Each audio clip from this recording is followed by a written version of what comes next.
Boa noite a todos. Como o professor disse, o meu nome é Raquel.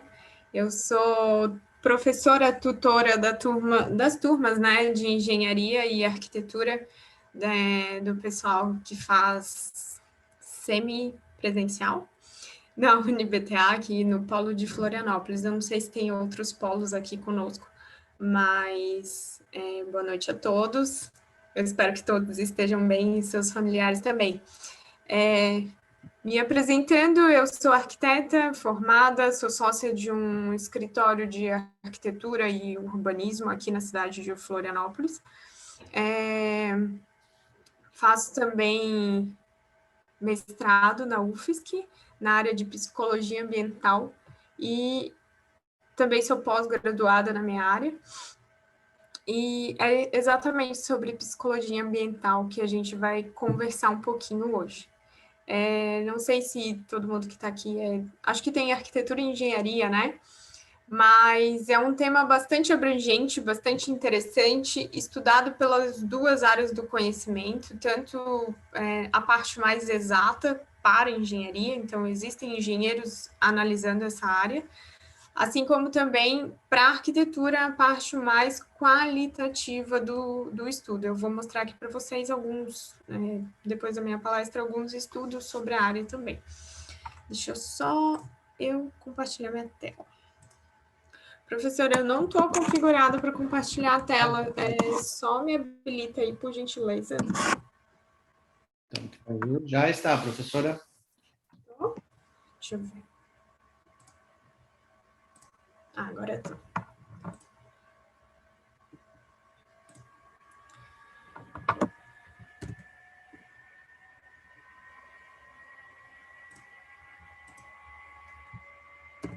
Opa.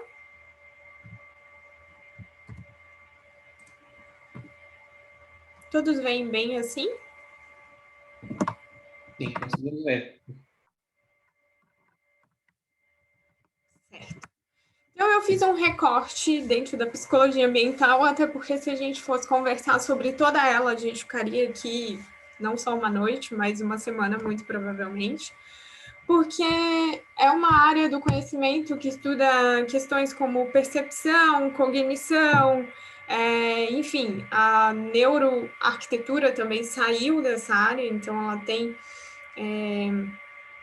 um viés bastante relevante para essa área, e hoje a gente vai falar um pouquinho sobre uma das teorias dentro da psicologia ambiental, que se chama a teoria dos ambientes restauradores. Particularmente, é a teoria que mais me encanta dentro da psicologia ambiental, e por isso meus estudos também se dão nela. A teoria dos ambientes restauradores, ela tem duas vertentes, digamos assim. Ela tem a teoria da a gente vai entrar daqui a pouco um pouquinho em cada uma delas. Uma das vertentes é a teoria da restauração da atenção, que foi escrita, se eu não me engano, em 1966, por a minha xará, Rachel, e Stephen Kaplan, dos Estados Unidos. E a outra vertente, que também foi escrita quase que concomitantemente à da restauração da atenção, foi a teoria psicoevolucionista, escrita por George Ulrich. Essas teorias, elas se complementam em alguns momentos, e em outros elas vão por caminhos diferentes e estudam o fazer projeto de forma diferenciada. Mas, basicamente, isso são teorias que dão base para qualificar os nossos projetos, sejam eles arquitetônicos ou projetos de engenharia mais voltados para o estrutural e tudo mais. Bom, falando um pouquinho sobre a teoria da restauração da atenção, como eu disse, ela foi feita por Raquel e Stefan, que hoje são esses dois senhorzinhos bem simpáticos que tem ali no cantinho. Então, a proposta do casal, na década de 80, que os ambientes restauradores são aqueles que promovem, ou seja, que permitem a renovação da atenção direcionada ou da fadiga mental. A gente, nesse momento pandêmico, a gente tem passado, e esse assunto ele é bastante atual, exatamente por isso, porque a gente tem passado pela fadiga mental promovida pelos ambientes, né? Quem nunca, ou nesse momento pandêmico, ou no momento que lá em março do ano passado, que a gente ficou bastante preso, sentiu falta de sair de casa, né? Ou sentiu falta de ver a natureza. Muitos de nós sentimos, e isso foi uma fadiga mental promovida por aquele momento que nós estávamos enclausurados dentro das nossas casas. Hoje, agora não tanto, né? Alguns de nós já estamos vacinados e já podemos sair um pouco mais de casa, apesar de todos os cuidados, mas a gente não sente mais tanto essa pressão, essa fadiga mental. Bom, e o que é essa fadiga mental? O que é essa restauração da atenção? Bom, o casal Kaplan definiu, a partir de estudos que vieram da medicina, que vieram da neuropsicologia, que a gente tem dois tipos de atenção. A gente tem a atenção involuntária, e eu coloquei ali uma imagem de um celular, porque a gente passa muito tempo no celular, né? E esse tipo de atenção é uma atenção involuntária, uma atenção que a gente presta, mas ela não cansa. É aquela atenção que a gente está se utilizando quando a gente faz uma coisa que a gente gosta muito. Mexer no celular é uma delas, né? No Instagram, no Facebook, ou seja lá qual for o aplicativo, hoje em dia o TikTok, que está em alta, mas a gente é capaz de passar horas prestando atenção naquilo sem se cansar mentalmente. Um outro tipo de atenção seria a atenção voluntária, aquela que a gente se força a ter. Para vocês, alunos, estudar para uma prova de cálculo é uma boa ideia do que seria a atenção voluntária. A atenção voluntária, por sua vez, é a única que promove fadiga. Ou seja, quando a gente está estudando, a gente cansa, né? A gente tem que levantar, tomar uma água, ir no banheiro, para descansar a mente.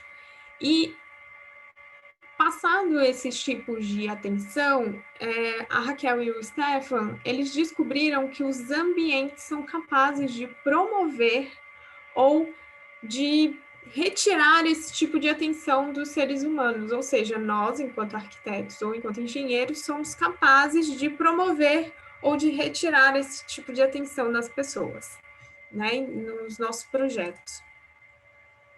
Algumas das características, então, de um ambiente que promove a restauração da atenção.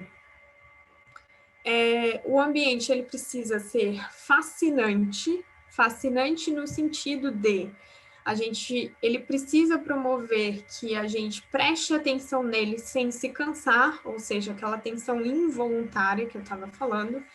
Ele precisa ter um distanciamento físico ou conceitual de elementos que promovam, de elementos que fazem parte do estresse da nossa rotina habitual. Ele precisa também ser... a gente precisa, dentro dele, ter a percepção de estar ligado a algum dos elementos daquele ambiente, ou seja, você precisa estar confortável lá dentro, você precisa estar se sentindo bem lá dentro, então seria essa extensão ou escopo, e também a compatibilidade. A compatibilidade dos ambientes, elas dizem respeito àquilo que a gente estuda um pouquinho na arquitetura como forma e função. Ou seja, aquele ambiente atende às necessidades que a gente precisa que ele atenda. Sendo um pouco mais clara, uma sala de aula tem os móveis e todas as qualificações ambientais para que se estude lá dentro, né? Uma sala de aula, a forma dela e a função se atendem e se cruzam perfeitamente. Ou, por exemplo, um quarto que serve para dormir, né? Ele precisa atender a essa necessidade de fazer com que a pessoa descanse, fazer com que ela repouse. E aí, falando um pouquinho sobre a teoria psicoevolucionista, o Roger Ulrich, ele determina que as configurações ambientais promovam a restauração dos recursos psicofisiológicos mobilizados durante uma reação de estresse.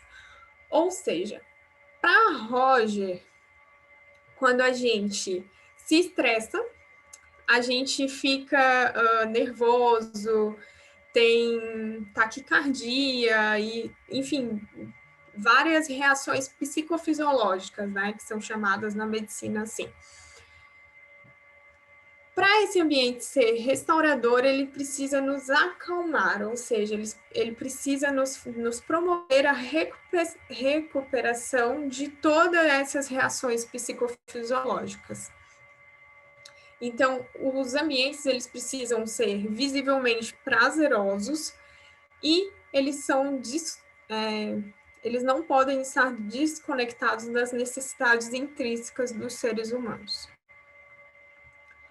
Ele conseguiu, com os estudos dele, ir um pouquinho além da Raquel e do Stefan, que ficaram mais ali no campo da teoria. Ele conseguiu elencar alguns atributos ambientais favoráveis a essa restauração.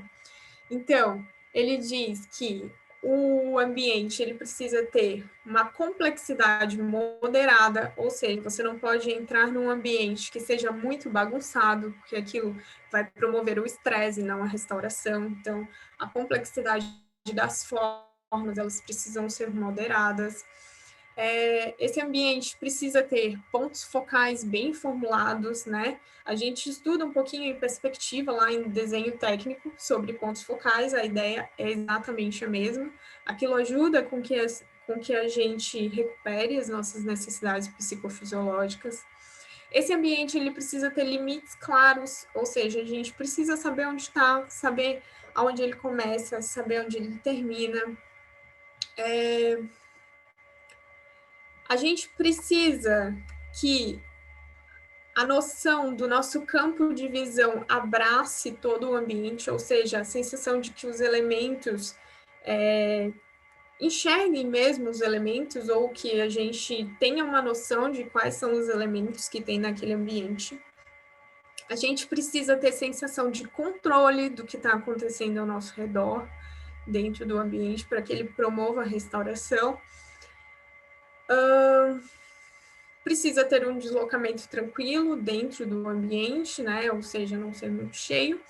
E de preferência, e aí linkando um pouco, né? Ele linka a teoria dele com os momentos pré-históricos, ou seja, quando o homem pré-historicamente habitava, ele precisava de água, vegetação e alimentação.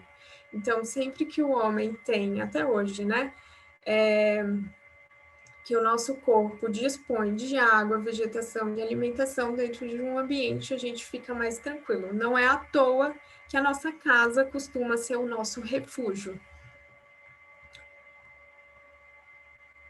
Então, nas duas teorias, tanto dos Kaplans quanto do Ulrich, rememorando o homem pré-histórico, os ambientes naturais são os maiores promotores da restauração, seja ela da atenção ou a restauração psicoevolucionista, né? A nossa restauração psicótica, realmente. E aí eu trouxe alguns estudos que são um pouco mais recentes sobre essas áreas, e para quem teve algum interesse sobre a área, de dar uma lida a mais, no final tem as referências. Um dos estudos que foi promovido em 2008, se eu não me engano, na Universidade de Oxford, colocaram pessoas dentro de uma sala com TVs que projetavam cenas da natureza, né? Qual que era o intuito? Entender exatamente sobre qual viés os ambientes restauradores promoviam essa restauração e se isso poderia ser adaptável, digamos assim, ou se só os ambientes naturais mesmo promovem essa restauração. A gente vai ver mais para frente que se comprovou que consegue ser adaptável.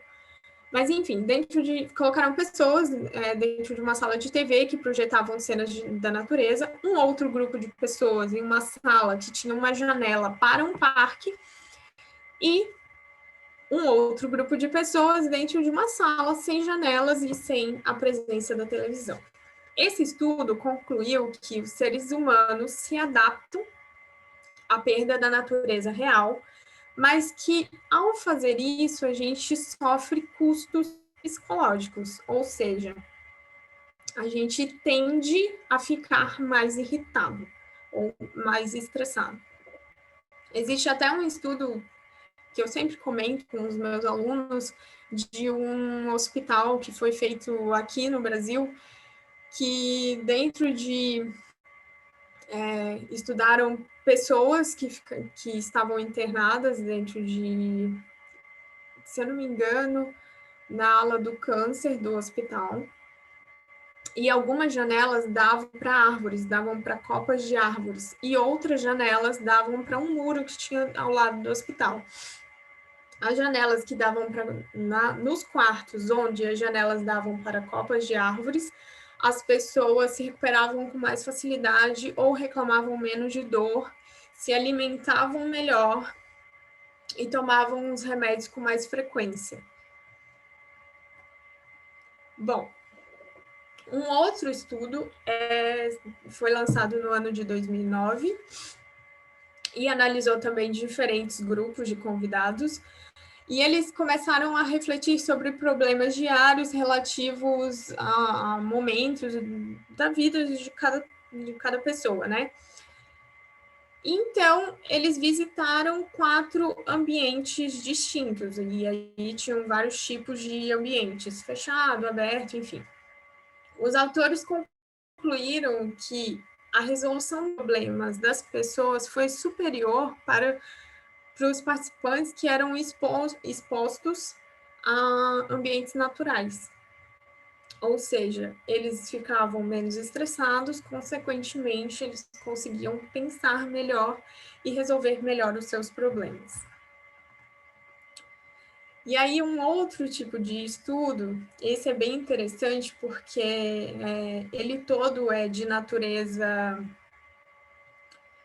de vídeos, né? Não é natureza real, que eles investigaram pessoas que assistiram vídeos enquanto estavam simulando estarem conduzindo seus veículos, percorrendo um trajeto. Alguns estavam percorrendo um trajeto natural e outros estavam percorrendo um ambiente construído, como se fosse um videogame mesmo. Então, o grupo que simulava estar dirigindo por estradas que eles percorriam ambientes naturais apresentou níveis mais baixos de estresse e também se recuperou mais rapidamente do estresse de estar participando desses experimentos. Bom, dentro disso, eu trouxe alguns projetos, né, que usam desse sistema com maestria. Um deles é a Rede Sara, que eu não sei se vocês conhecem, mas a Rede Sara, ela é uma rede de hospitais feita aqui no Brasil, de projeto do arquiteto Lelé, que é mundialmente conhecido, ganhador do Pritzker, enfim, mas que para promover, ele se utiliza dentro do hospital do conceito da restauração da atenção. Ou seja, vários espaços do hospital são abertos, a maca deles é diferenciada para ser usada em ambientes abertos, para que a pessoa tenha essa ligação com a natureza e quase que automaticamente ou fisiologicamente o corpo dela promova não só a restauração do estresse, mas também a restauração do problema pelo qual ela está passando. Aqui também a Rede Sara, né? Esse aqui é o Hospital de Brasília, se eu não me engano. E, enfim, toda a rede, eu acredito que são 8 hospitais espalhados pelo Brasil, mas toda a rede se utiliza desses conceitos para um traçado arquitetônico diferenciado, né? Para um uso arquitetônico diferenciado.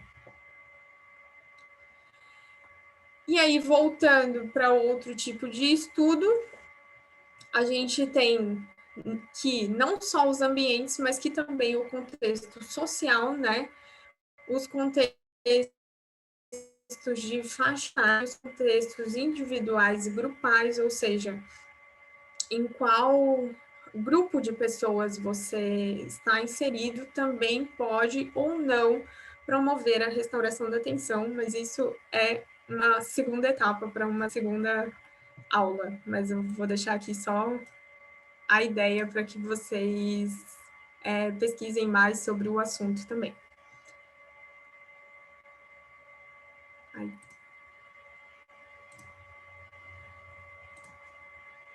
Tá certo, gente? Era isso que eu tinha para vocês hoje. Discutir um pouquinho sobre os ambientes restauradores e fico aberta a dúvidas caso alguém tenha.